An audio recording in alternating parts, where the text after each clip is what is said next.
Investment and portfolio management की unit 2 का part 2 है दोस्तों। पार्ट 1 में हमने पढ़ा था रिस्क एंड रिटर्न, उसके रिस्क का concept, components and measurement of risk, covariance, correlation risk और फंडामेंटल कोफिशिएंट्स। पार्ट 2 में हम पढ़ने वाले हैं मेजरमेंट ऑफ सिस्टमेटिक एनालिसिस, और जिसके अंदर होगी इकोनॉमिक, इंडस्ट्री, कंपनी एनालिसिस। ठीक है, फिर देखेंगे portfolio risk and return, selection of portfolio, फिर लास्ट होगा सिंगल इंडेक्स मॉडल। तो इतनी चीजें और इतने कॉन्सेप्ट हम इस पार्ट 2 में कवर करने वाले हैं। तो पहला है measurement and analysis for systematic risk. Systematic risk वो रिस्क है जो पूरे मार्केट को अफेक्ट करता है और डाइवर्सिफिकेशन से एलिमिनेट नहीं हो सकता। इसको पहले भी बता चुका हूं पहले पार्ट में। इसका बेस्ट एनालिसिस किया जाता है EIC फ्रेमवर्क से, यानी कि इकोनॉमिक इंडस्ट्री कंपनी से। ठीक, तो EIC framework for systematic risk analysis मतलब कि इसका पहला कंपोनेंट है इकोनॉमिक एनालिसिस, यानी कि E। ये स्टेज स्टडी करता है मैक्रो इकोनॉमिक फैक्टर जो सारी कंपनीज को अफेक्ट करते हैं, जैसे कि GDP growth rate, inflation trend, interest rate improvement, fiscal and monetary policies और exchange rate behaviour, unemployment levels, business cycle, जैसे कि बूम है, रिसेशन है या स्लो डाउन है। तो इसकी इंपॉर्टेंस ये है कि इकोनॉमिक्स कंडीशंस डायरेक्टली अफेक्ट करती है मार्केट वाइड प्रोबेबिलिटी को, इन्वेस्टर कॉन्फिडेंस को, कॉस्ट ऑफ कैपिटल को और demand for goods and services को। ठीक है, सिंस ये पूरे मार्केट को हिट करते हैं, ये सिस्टमेटिक रिस्क के पार्ट होते हैं। ठीक है, एक प्यारा सा एग्जांपल लेते हैं। अगर RBI इंटरेस्ट रेट इंक्रीज करता है तो बोरोइंग कॉस्टली क्या होता है, मार्केट स्लो हो जाता है और स्टॉक प्राइस अक्रॉस सेक्टर्स गिर जाते हैं उसमें। ठीक, दूसरा है इंडस्ट्री एनालिसिस, यानी कि I। इकोनॉमिक फैक्टर्स के बाद देखा जाता है कि इंडस्ट्री का परफॉर्मेंस कैसा रिएक्ट कर रहा है। तो इसके अंदर फैक्टर्स होते हैं जैसे इंडस्ट्री का growth rate, competitive structure, regulation, government policies, technological changes, supply chain stability और प्रॉफिटेबिलिटी ट्रेंड्स। ठीक है, तो इसका इंपॉर्टेंस ये है कि कुछ इंडस्ट्रीज इकोनॉमिक चेंजेस के लिए ज्यादा सेंसिटिव है, उनका सिस्टमेटिक रिस्क हायर होता है। ठीक, इसके एग्जांपल देखें प्यारा सा, जैसे ऑटोमोबाइल एंड रियल एस्टेट में सेंसिटिव टू इंटरेस्ट रेट और हाई सिस्टमेटिक रिस्क। ठीक, यानी कि इंडस्ट्री एनालिसिस से पता चलता है कि सेक्टर इतना मार्केट वाइड रिस्क से एक्सपोजर में है। ठीक है, फिर दूसरा है कंपनी एनालिसिस, यानी कि लास्ट स्टेप में एनालाइज किया जाता है कि एक स्पेसिफिक कंपनी इकोनॉमिक और इंडस्ट्री रिस्क कैसे हैंडल करती है। तो उसके फैक्टर्स हैं जैसे फाइनेंशियल स्ट्रेंथ, यानी कि लिक्विडिटी है, प्रॉफिटेबिलिटी है या नहीं है, और लेवरेज उसको है या नहीं है। फिर दूसरा है management quality, business model stability, cost structure, market share, earning stability और कॉर्पोरेट गवर्नेंस। ठीक है, तो इसका इंपॉर्टेंस ये है कि अगर इकोनॉमी बैड है तो strong company systematic risk better handle कर सकती है। ठीक है, तो इसका एग्जाम्पल देखते हैं प्यारा सा, जैसे लो डेप्ट कंपनीज रिसेशन में सर्वाइव कर सकती हैं, और दूसरा डाइवर्सिफाइड रेवेन्यू वाले firms economic stock smoothly handle कर सकते हैं। ठीक है, तो क्यों इंपॉर्टेंट होता है EIC एनालिसिस? ठीक है, इसलिए कि समझने के लिए मैक्रो कंडीशंस मार्केट को कैसे अफेक्ट करते हैं। मैक्रो कंडीशंस यानी कि इकोनॉमिक कंडीशंस। फिर दूसरा, कौन से सेक्टर ज्यादा सेंसिटिव हैं, कौन सी इंडस्ट्रीज। ठीक है, फिर तीसरा, कौन से फर्म स्ट्रॉन्ग हैं और कौन से सर्वाइव कर सकती हैं। तो ये लेयर अंडरस्टैंडिंग हेल्प करती है इन्वेस्टर को सिलेक्ट करने में एसेट जो market wide risk with stand कर सकते हैं। ठीक, अच्छा, आगे बढ़ने से पहले मैं बता दूं, अगर आपको मेरी वीडियोस पसंद आती हैं, अच्छी लगती है, मेरा पढ़ाई आपको समझ में आता है, तो चैनल को सब्सक्राइब करना मत भूलना और अपने दोस्तों को भी शेयर करना मत भूलना।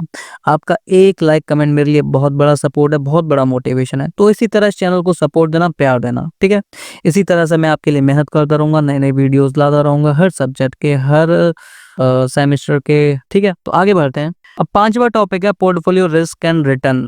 पोर्टफोलियो रिटर्न का मतलब है कि पोर्टफोलियो के सारे एसेट का वेटेज एवरेज रिटर्न ये बताता है कि पूरा पोर्टफोलियो कितना रिटर्न अर्न करता है। ठीक है, तो इसके अंदर कंसीडर किए जाते हैं हर एसेट का रिटर्न और उस एसेट में इन्वेस्टेड प्रपोर्शन, इन्वेस्टेड प्रपोर्शन यानी कि वेट। ठीक है, तो इसका फॉर्मूला दिया गया है यहाँ पे। जैसे इसके की पॉइंट्स है, जैसे कि वेट का सम होता है 1 या 100% होना चाहिए।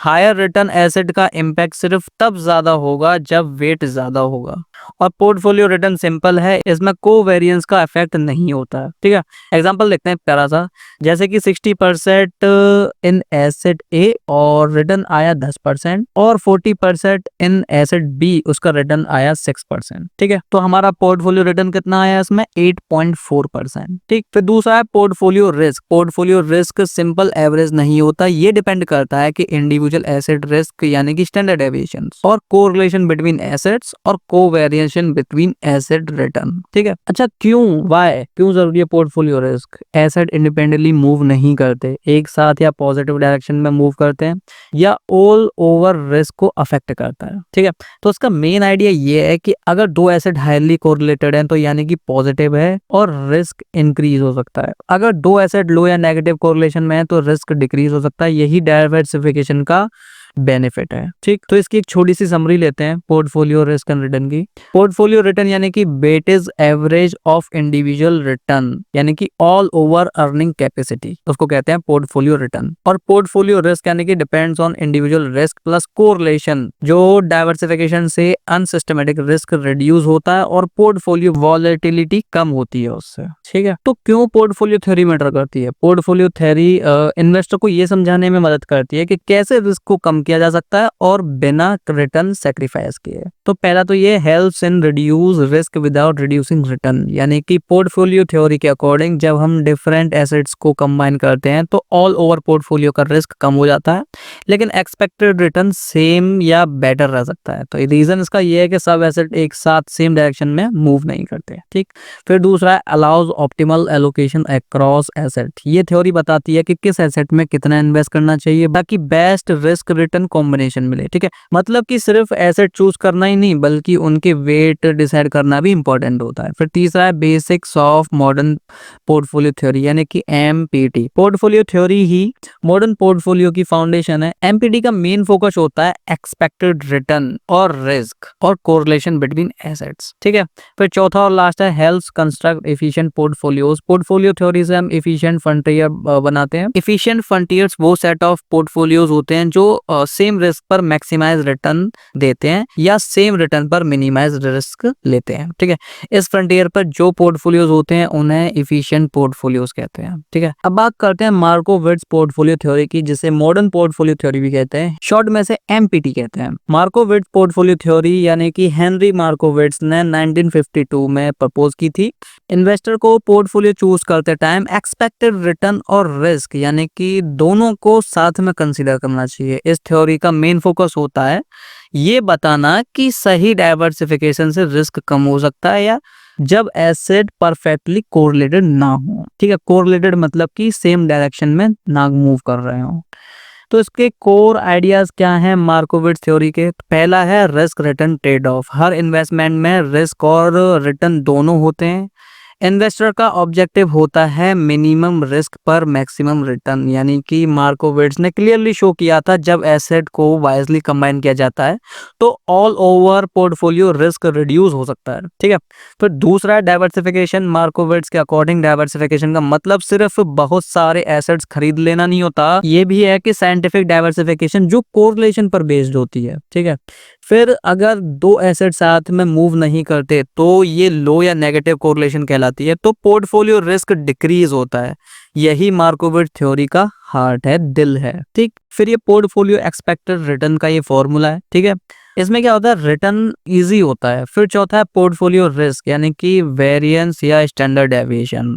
इसके अंदर क्या होता है कि risk is not simple average, ये इसका फॉर्मूला भी दिया गया है इसके अंदर कि कोरिलेशन इज मोस्ट इंपॉर्टेंट, बहुत जरूरी होता है कोरिलेशन। ठीक, फिर पांचवा है एफिशिएंट फ्रंटियर। मार्कोविट्ज ने पोर्टफोलियो को एक ग्राफ पर प्लॉट किया। वाई एक्सिस पर रिस्क यानी कि स्टैंडर्ड डेविएशन को रखा और वाई एक्सिस पर रिटर्न को रखा। तो कुछ पोर्टफोलियोज या बहुत ज्यादा रिस्की थे या सेम रिस्क पर कम रिटर्न दे रहे थे, तो बेस्ट पोर्टफोलियो मिलाकर एक बाउंड्री कर्व बनाते हैं जिसे कहते हैं एफिशिएंट फ्रंटियर। ठीक है, एफिशिएंट फ्रंटियर पर गिवन रिस्क पर मैक्सिमम रिटर्न मिलता है या गिवन रिटर्न पर मिनिमम रिस्क होता है। इस लाइन के नीचे वाले पोर्टफोलियोज इनएफिशिएंट होते हैं सारे। ठीक है, फिर ऑप्टिमल पोर्टफोलियो। एफिशिएंट फ्रंटियर पर कई पोर्टफोलियोज होते हैं, इनमें से इन्वेस्टर अपना ऑप्टिमल पोर्टफोलियो चूज करता है based on risk tolerance, investment goals और रिस्क लविंग इन्वेस्टर, यानी कि कर्व के ऊपर वाले पॉइंट को चूज करेगा जिसके अंदर हाई रिटर्न होगा और हाई रिस्क भी होगा।